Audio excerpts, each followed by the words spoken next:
Election के पहले तुमको डिप्टी सीएम भी बनाना पड़ेगा। भौंकने वाले थैलियां लेकर कैंडिडेट बनाए जाएंगे। एमएलसी ने जो आज सांसद है उसने सवाल खड़ा किया सीतामढ़ी का टिकट। आज जब आनंद मोहन कहते तो बड़ी मिर्ची लगती है, जब भागीदारी की बात होती है तो निश्चित तौर पर राजपूत समुदाय के लोगों को ये झुंझुना क्यों थमाया जाता। इसलिए भौंकने वालियों से कहो, भौंकने वालों से पूछो, आप कैसे चलेगा। एक गाने वाले अभिनेता पवन सिंह, ये साइड इफेक्ट आनंद मोहन का नहीं है तो और क्या है। पूरे देश में सॉफ्ट टारगेट बनाया जा रहा है मुसलमान को और मेन टारगेट है राजपूत। और इलेक्शन के पहले आते आते आनंद मोहन निकला है केंद्र में मंत्री भी बनाना होगा। लेकिन ये जो चाटुकार मंत्रनाकार सवाल खड़ा करते हैं तो रेसिस्टेंस छोड़ी जाती है। भाव हो रहा है, मैं उसकी परवाह नहीं करता। साथियों मित्रों, लड़कपन से हम जब निकले, मैंने कहा कि 74 आंदोलन में आनंद मोहन सिंह लिखा करते थे, सिर तोड़ के जनेऊ छोड़ के हम लोग इंसान बन गए जेपी के कहे पर। उन्होंने कहा जात पात के मिटे निशान, मानव मानव एक समान। उन्होंने कहा दाढ़ी चोटी और जनेऊ ये तीनों तिक्रम है, अब इसको छोड़ो। हम लोग छोड़ करके इंसान बन गए, हमने भी छोड़ा। लालू प्रसाद ज्यादा लिखते थे, वो लालू प्रसाद हो गए। नीतीश कुमार सिंह लिखते थे, नीतीश कुमार हो गए। शिवानंद तिवारी लिखते थे, शिवानंद हो गए। हमारे एक मित्र है कुलानंद यादव लिखते थे, कुलानंद अकेला हो गए। योगेंद्र यादव लिखते थे, योगेंद्र भारती हो गए। साथियों, हम सबने टाइटल छोड़ा, लेकिन वक्त के अनुसार कुछ लोगों ने फिर से टाइटल लौटा लिया। आनंद मोहन जहां थे वहां है। साथियों, आज हम क्यों थैली संस्कृति के खिलाफ खड़े? इसलिए कि मैं नहीं जानता भौंकने वाले उनके पुरखे आजादी के लिए कितना कुर्बानी दिया और लोकतंत्र की स्थापना के लिए कितना पसीना बहाया। लेकिन हम जानते हैं हमारे पुरखों ने आजादी और लोकतंत्र के लिए कुर्बानियां दी। जब इस देश में लोकतंत्र पर हमला हुआ, जब इस देश में प्रेस की आजादी पर सेंसरशिप की तलवार लटका दी गई, जब इस देश में न्यायपालिका पर बंदूक का पहरा उठा दिया गया, जब संसद को गिरवी रख करके इसके कार्यकाल को 5 साल से 6 साल कर दिया गया, संविधान के साथ सबसे बड़ा रेप हुआ, 42वां संशोधन लाया गया, तब 17 साल का आनंद मोहन हम ठोक के सीना ठोक करके उस दूसरी आजादी का सेनानी बना, जेपी आंदोलन का सेनानी बना और जेल गया।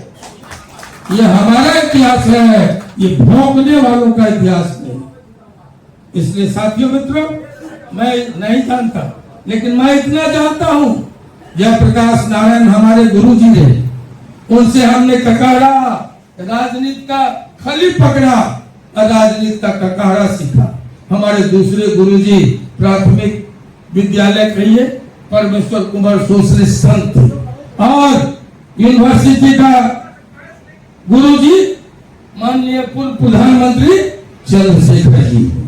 साथियों, जयप्रकाश नारायण ने कहा, याद रखो,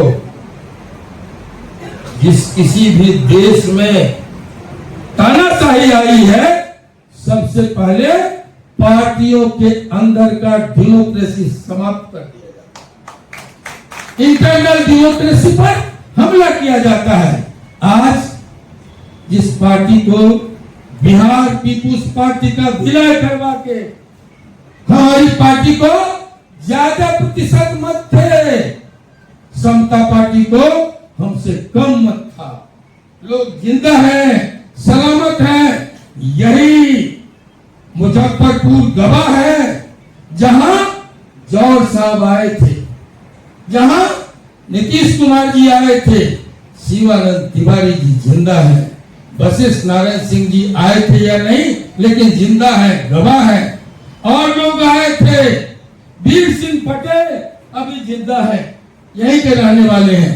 सारे लोग जेल पर आए थे, प्रस्ताव लेकर आए थे कि बड़े दुश्मन से लड़ना है, बड़ा हथियार तैयार करना होगा, पार्टी बड़ी करनी होगी, मान्यता लेनी होगी। तब आनंद मोहन ने एक तरफा बिहार पीपुल्स पार्टी का समता पार्टी में विलय। साथियों, आज तक आज का जेडीयू बना था। आज लोग कहते हैं आनंद मोहन कहां है, और तुम खोजो तुम कहां थे। आनंद मोहन जहां थे वहां है साथियों, और वही कारण है। बताओ, आनंद मोहन ने जेडीयू से इस्तीफा कब दिया? आनंद मोहन पर कोई अनुशासन की कार्रवाई हुई और आनंद मोहन कब निकाल बाहर किए गए? तब 16 साल आन बान और स्वाभिमान को जिंदा रख करके मैं षड्यंत्रों का शिकार बन के जेल गया। और जेल से निकालने कौन आए? जब निकाला तो क्या कह करके निकाला? लोग जिंदा है उनसे पूछिए, आनंद मोहन से क्यों पूछ रहे हैं? लेकिन एक बात ख्याल रखना, हमारे पुरखों ने कुर्बानियां दी। लोकतंत्र की अस्मिता जब 74 से 77 में खतरे में आई, आनंद मोहन खड़े हुए। और आज अगर नीतीश कुमार आनंद मोहन की संपूर्ण तपस्या पर पानी फेरने की कोशिश होगी, थैलियां लेकर कैंडिडेट बनाए जाएंगे, तो आनंद मोहन 72 साल की उम्र में भी खड़ा होगा इसके खिलाफ आवाज देने के लिए। ये एक पार्टी का सवाल नहीं है, ये संपूर्ण आने वाली संतति का सवाल है। ये सवाल लोकतंत्र का है, और लोकतंत्र को जिंदा रखने के लिए अंतिम सांस तक आनंद मोहन लड़ेगा। इसलिए कि हमारे पुरखों ने लड़ाई लड़ी, हमने लड़ाई लड़ी जयप्रकाश नारायण के नेतृत्व में। जो 1.25 लाख लोग जेल गए, ये थी चंद्रशेखर, लालू प्रसाद यादव, नीतीश कुमार, शिवानंद तिवारी, वशिष्ठ नारायण सिंह, तब आनंद मोहन भी जेल गया था। और इसलिए हम अपने फर्ज से मुंह नहीं बोल सकते।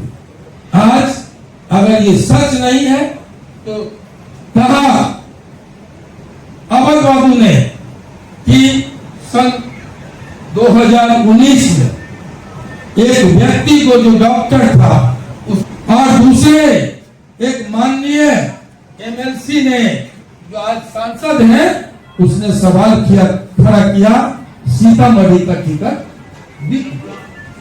आज जब आनंद मोहन कहते तो बड़ी मिर्ची लगती है, लेकिन पूछो कि अगर बिका नहीं तो जब सचेत थे नीतीश कुमार जी, तो टिकट वापस कैसे देना पड़ा? ये एक सवाल। टिकट वापस किया गया, ये सच है। और आज ऐसे ऐसे लोगों को सारी पार्टियां कहीं न कहीं दागदार थी, लेकिन एक ही पार्टी बची हुई थी जिसमें कार्यकर्ताओं की पूछ थी, कार्यकर्ताओं का सम्मान था। अनिल हेगड़े जैसे साधारण कार्यकर्ता भी राज्यसभा जाता था, और भेजने वाले नीतीश कुमार। साथियों, जब तक नीतीश कुमार जी सचेत थे कुछ नहीं हुआ, लेकिन आज उनकी मजबूरियों का लाभ लेकर अब ऐसे लोगों को पकड़ पकड़ के थैली साहब को लाया गया। पहले उसको टिकट दिया गया और बाद में उसको मेंबर बनाया गया। हर हिम्मत इस सवाल का जवाब दो। इस सवाल का जवाब नहीं है, लेकिन हमने कहा भौंकने वाले को छोड़ा गया उलझाने के लिए, ये कहने के लिए आनंद मोहन तो नाराज है, इसलिए उनके बेटे को मंत्री नहीं बनाया। साथियों मित्रों, मैं कहना चाहता हूं, कोई माय का लाल है, अगर आदमी के बीच फैसला नहीं होता है, ईश्वर के दरबार में घसीट ले जाए। पूछो बीजेपी के शीर्ष लीडरशिप से और जेडीयू के शीर्ष लीडरशिप से कि किसको आनंद मोहन ने कहा कि चेतन आनंद को मंत्री बनाओ। हाँ, मैं डंके के चोट पर कह रहा हूं, मीडिया के सामने 25 से 30 हजार लोगों के सामने नीतीश जी ने कहा था नबीनगर में कि आप चेतन आनंद को एमएलए बनाइए और इसको हम बड़ी जिम्मेवारी। आज कहता है बेटे को नहीं बनाए। साथियों, आज से 1.5 साल पहले आनंद मोहन ने सवाल खड़ा किए थे। इन्हीं कहा था हमने कि भाई जब भागीदारी की बात होती है तो निश्चित तौर पर राजपूत समुदाय के लोगों को ये झुंझुना क्यों थमाया जाता है? इसलिए कि राजपूतों ने और अति पिछड़ों ने मिलकर जंगल राज का स्थापना किया था और उसकी जगह अति पिछड़ों और पिछड़ों की सरकार बनी थी, उसमें अहम भूमिका थी। तो सारे लोग मजबूत प्रभावशाली मंत्रालय में गए, तो ये क्यों छूट गया? ये 1.5 साल पहले हमने कहा था कि क्या कौन सा मंत्रालय मिला है? मिला है वन एवं पर्यावरण, मिला है साइंस एंड टेक्नोलॉजी, मिला है पीएचडी चापाकल गारो चापाकल उखाड़ो, मिला है आपूर्ति तस्करी में परोस कर सबको आगे आगे भोजन कराइए। ये मंत्रालय जब मैं बोला तो भौंकने वाले को कहो कि किसको मिला इसका लाभ, पीडब्ल्यूडी किसको मिला? भौंकने वालियों से कहो, भौंकने वालों से पूछो किसको मिला? ये उद्योग मंत्रालय पहली बार। आप कैसे चले गए? गाने वाले अभिनेता, ये साइड इफेक्ट आनंद मोहन का नहीं है तो और क्या है? और मैं एक बात कह रहा हूं, मैं जुर्म को जातियों में नहीं बांटा। कभी आनंद मोहन ने आगे बढ़ के कोई जात पात नहीं किया। आज जो एक चलाया जा रहा अभियान मुसलमानों के खिलाफ, मैं डंके के चोट पर कहूंगा, आप सामाजिक एकता को विखंडित मत होने दीजिए। आज पूरे देश में सॉफ्ट टारगेट बनाया जा रहा है मुसलमान को और मेन टारगेट है राजपूत। माफ कीजिएगा। जानते हैं कि अगर कोई सच को लेकर निकलने का साहस जुटाएगा तो आनंद मोहन जैसे लोग हैं। इसलिए मैं कहता हूं, राजपूत गद्दार नहीं होता, राजपूत विश्वासघाती नहीं होता, राजपूत बागी होता है। बगावत उसके नस में को मैं कह के जाता हूं। जहां तक समाज की बात है तो समाज के हक की बात उठाना भी हमारा फर्ज बनता है। अगर हम 33 विधायक हैं, 1 दर्जन के आसपास एमएलसी हैं, हम जरूर पूछेंगे कि भाई प्रभावशाली मंत्रालय हमको क्यों नहीं मिला। अगर हम 6 सांसद हैं, अगर तिगरम नहीं होता, आर.के. सिंह भी जीतते और सुशील कुमार भी जीतते औरंगाबाद, और हम 8 होते। लेकिन इसमें से कोई ऐसा नहीं है जो मंत्रिमंडल में केंद्र में शामिल हो सके। इस लायक कोई नहीं है। अगर नहीं है तो आनंद मोहन सवाल दागेगा, कोई रोक नहीं सकता। और साथियों, मैं कह के जाता हूं, मैं यहाँ जात पात धर्म मजाक करने नहीं आया।